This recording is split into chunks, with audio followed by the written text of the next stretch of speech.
Welcome to my channel. Happy to talk to you about my 5 biggest money mistakes that I've made in the past 20 years. Hopefully, these mistakes will be able to inspire you to change the direction that you are going. But just know that these are my mistakes. So I'm not saying that you are going to do the same mistakes, but if it helps you, please listen to it. If it teaches you something, please take note of the mistakes that I've made. Perhaps then you won't have to make the same mistake because I've already made them. We don't have to make the same mistake that we already know someone has made, so it could be a good opportunity for you to take your life forward and avoid the same mistakes that I made. Most of you know that I'm a big believer in financial independence. I think that people need to take control of their finances and take control of their own lives rather than to depend on the government support to live and pay for their expenses. Financial independence is attained partly by controlling what you spend on and then making additional funds available for investments, which will then look after you in the age and time that you will not be able to work. Let's get into it. Let me take you through the first one. The first one is I had a desire to buy my dream car. So the moment I got a job and I had the income coming through my bank every month, I went out and went to get a loan to buy my dream car. And tell you what the dream car was? It was a Mercedes-Benz. So I bought the latest Mercedes-Benz that was in that particular time. Yes, it is very easy to love something that you see others having, but equally it might actually be a big pitfall for you, because by buying that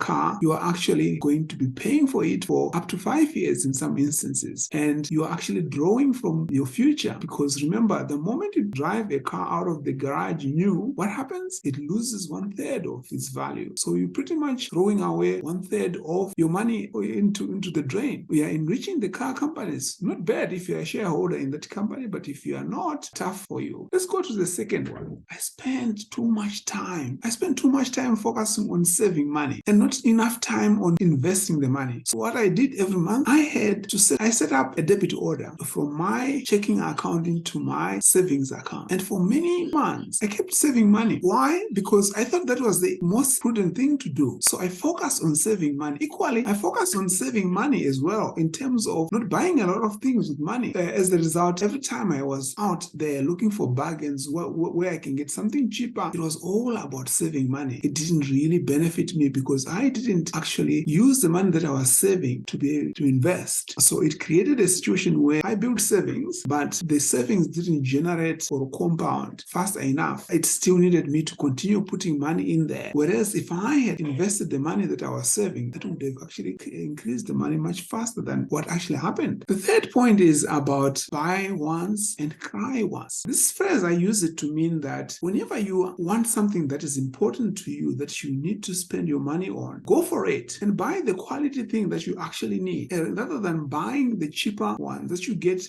here and there, and for the moment appears you are saving money, but in reality you are not. Because what actually happens is that every time you buy a cheap quality thing, you indeed save money in terms of what you are paying that day, but the reality is that it doesn't last. Most cheap quality things don't last a long time, so you will always be back in the shop again and having to buy and replace it. I used to do that with irons. So I would go out there into the electrical shop, buy the cheapest iron or kettle that is there, and then after a month or two, the kettle is bent. I have to buy again another one. I realized that no, this is not the way to go. But I spent a lot of time doing that. But I think what is important is if you can buy the right quality, you will buy once. Good quality product will last you for much longer, and you will be able to appreciate the value that it will give you. It will last you longer, and therefore you'll be able to save much more by focusing your attention somewhere else and your finances somewhere else, which actually generates you money which you need for your investments. It's a good thing to consider. If you really want to save money, buy something that is really good quality, that might cost you a lot and you will feel the pain, but realistically it will last you much longer than buying something that is cheaper now and then it doesn't last you a long time, so you always be back into the shop. The other most important point that I want to relate to you is about not investing. I didn't invest in time. I started working. When I started working, I was excited getting paid, getting money coming into my account every month. I love that idea of me being able to pay my way through and doing whatever I want to. I was the happy guy at the end of every month, enjoying buying whatever I want. Coincidentally, that was the first time that I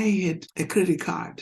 So I had a credit card and a debit card, so I could buy whatever I want. I could go wherever I want. But what did I do? I spent all the money that I used to get and struggled still to get to the end of the month. Even if I kept on getting getting salary increases and promotions, it didn't really help because I upped my expenditure to match the salary increases and promotions that came with it. So instead of investing the money that was coming, or instead of investing early enough, so I kind of started working around 19 years. But what did I do? I didn't invest then. I only started investing when I was about 25, 26. But even that investing didn't seem to be my focus. It seemed to be something that I would do when I feel like I should. It wasn't consistent. Investments needs to be consistent. If you are dedicated to making money and making it onto the rich list, you need to be able to invest regularly and consistently so that you're able to allow your money to compound. So that's very important, but I didn't do that. The last point is that I want to relay to you is the one that I found in the book Die with Zero.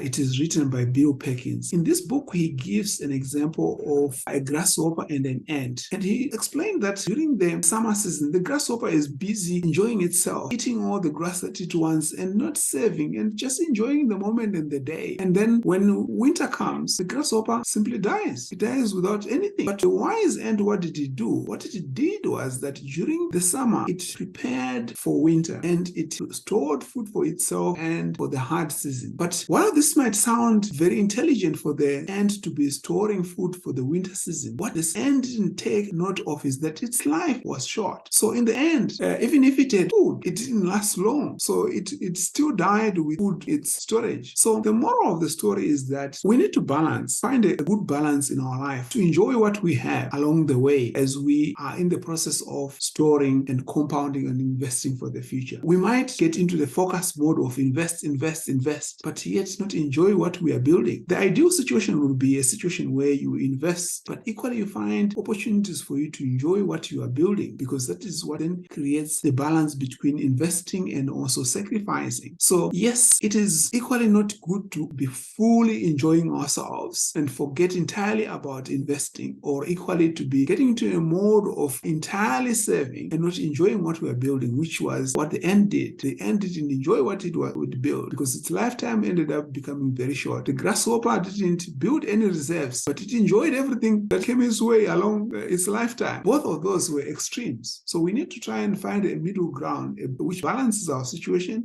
which we will like. So this is my story. I'm willing to stick by it. If you like this video, please subscribe and receive new videos that I will be releasing. So thank you so much for watching. Appreciate you watching my videos. If this helps you, please share with your friends and colleagues. Perhaps they will learn something from my mistakes, but these are my mistakes. I'm not saying you're going to have the same mistakes, but certainly if there's something to learn from them, please do, by all means. Thank you so much.